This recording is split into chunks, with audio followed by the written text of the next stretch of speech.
ايه، السلام عليكم، عاملين ايه؟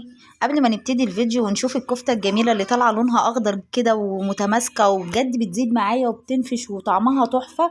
هنبتدي الفيديو ونقول اللهم صل وسلم وبارك على سيدنا محمد وعلى آل سيدنا محمد وعلى اصحابه اجمعين. اول حاجة هنا انا كنت جايبة الرز زي ما انتم ما شايفينه غسلته ونشفته تمام، وهبتدي اطحنه معاكم. انا دخلت على الفيديو على طول عشان ما ناخدش وقت، وهوريكم كل حاجة وانا بعملها.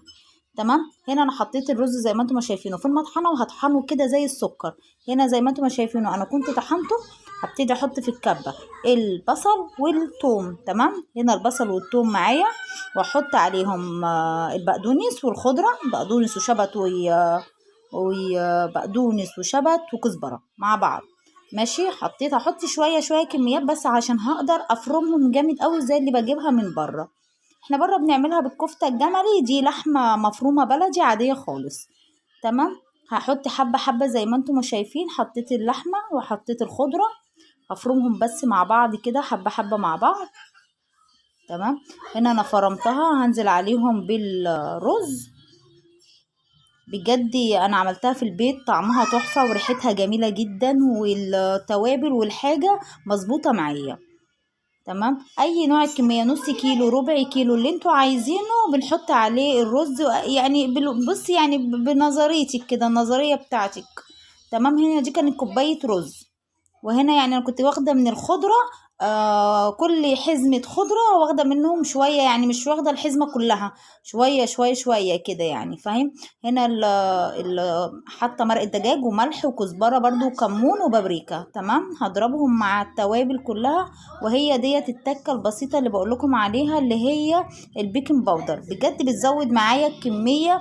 انت مش هتشوفيها في الكفته زي ما انتم ما شايفينها، هتشوفوها لما احمرها بتزيد وبتتنفخ في الصلصه. فحاولوا بقدر الامكان لما تيجي تعملوا الكفته كده تصبعوها ترفعوها خالص، علشان هي هتزيد وهترمي معاكم كميه. تمام. بصوا لونها بجد اخضر ومتماسكه وجميله جدا جدا جدا. بصوا انا هنا دهنت الصينيه وهبتدي اصبع. بجد جربوها هتعجبكم جدا، هي خفيفه جدا وطعمها ممتاز بصراحه. هنصبعها كده. بصوا يعني انتوا بحاولوا كمان يعني رفعوها اكتر من اللي انا عاملاها ديت، ان اللي انا عاملاها ديت زادت معايا واتنفخت قوي برضو، فهي عايزه صوابع ارفع من كده. بجد يعني هتزيد معاكم جدا. هبتدي احمرها. تنسوش بقى تشتركوا في القناه وتفعلوا الجرس علشان يوصل لكم كل جديد. دعموني كده باللايكات والشير عشان يوصل لكم كل حاجه انا بعملها.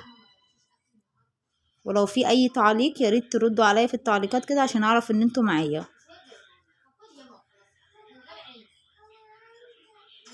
هنا طبعا انا هبتدي بقى ايه احضر الصلصه بتاعتها التسبيكه. انا حمرت التومه، طبعا كلنا عارفين هنحمر تومه في حبه زيت عشان بس تبقى خفيفه. حبه زيت وحمرت عليها، وحمرت التومه ونزلت بالطماطم عليها. ماشي. هتغلي الطماطم وتتسبك، وهبتدي انزل عليها بالكفته اللي انا حمرتها. انا كنت حمرت الكفته وطلعتها. بصوا ابتدت تزاي وتخمت. هحمرها كده، وبعد كده هنزل عليها ببطاطايه كده او بطاطايتين. بجد بتديها طعم وريحه، والبطاطايه بتبقى طعمها حلو قوي. البطاطس طالما احنا حطيناها مش هنتاخر عليها خالص. كده كانت خلاص، يا دوبك هي تكايه كده في البطاطس مع الكفته، وبندفع عليها على طول عشان ما تتهريش. ولو عجبكم الفيديو ما تنسوش تشتركوا في القناه وتفعلوا الجرس علشان يوصل لكم كل جديد. سلام.